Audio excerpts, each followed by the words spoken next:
say, my hands shielding my ears, stopping her before she can finish. There's a pause in our chat, a pause filled with the warmth of a friendship that can transcend my mood. I crack a half smile. She's someone I need right now. She gets me. I drain my mug, lukewarm is better than none at all, and place it back on the table, waiting for Emma to finish our holiday handover while I resist a second biscuit. It's barely 9 a.m. So, Susan Smith then, she continues. She was in with that new consultant in charge. Ooh, Mr. Just Call Me Mark Barnes, says a bank nurse, pushing laundry past our station, dirty bedsheets overflowing. I wouldn't mind being in with him, she says, gurning like Vic Reeves, minus a thigh rub. Leg brace and everything, Emma shouts after her, with a giggle and a snort. Leg brace and everything, I repeat, shaking my head. That doesn't even make sense, Emma. I thought this was Sheffield's finest teaching hospital, not a remake of Carry On Nurse. I frown again. A few days away and you lot have gone rampant. I'm no longer approaching grumpy. I'm right there, wearing its heavy cloak, a cloak smattered with a gentle whiff of ode post-breakup and still not over it. Don't tell me you haven't thought about Just Call Me Mark even just a teensy bit. Emma looks shocked, like maybe I'm not a real woman or something. No, actually, I haven't. I glance over the rim of my glasses to labour my point. At least they're good for something. Mr. Barnes doesn't do it for me at all. Which is true, he's not my type. I wouldn't say he was a cad, because I'm not from the 1950s, but he's borderline. Borderline cad. He's also a consultant.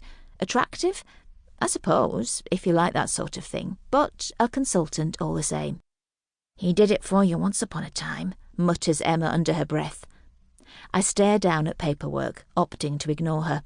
I admit, when I first met him, we flirted, but that was purely whilst in the comfort and security of a long-term relationship, a cheap thrill, if you will.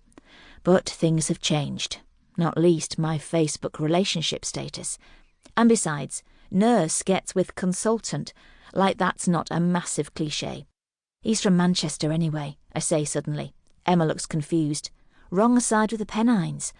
I offer it up as a legitimate excuse, then I remember she's a born and bred Mancunian, so wiggle my eyebrows as if I was just trying to wind her up with some Sheffield versus Manchester rivalry.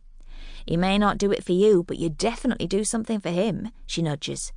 True, apparently, but since Daniel, my boyfriend of 5 years, thrust his hand into my chest and ripped out my heart, I've sort of gone off men. Apparently, by now, I should be over it.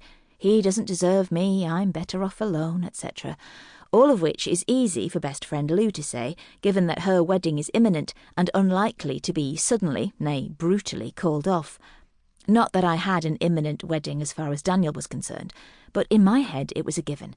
Neither Lou nor Emma can feel the pain in my heart.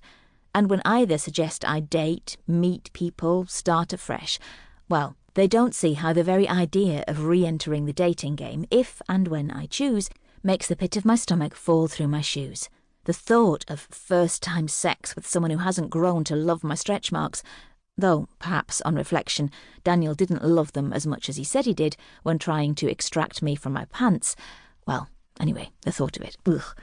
And besides, what would they make of my plain black in a long-term relationship and can admit a thong is in fact a crime against one's nether region pants?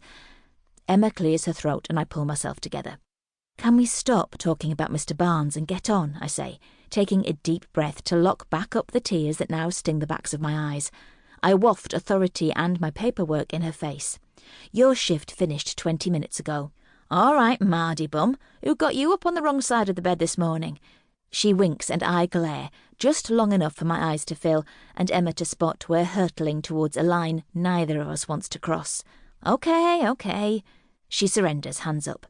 She backs off to the light box, attaching an X-ray. Susan Smith, then. According to eyewitnesses, Susan got up from a seat outside the coffee shop and walked straight into the flow of moving traffic. It was Ecclesall Road, so, busy.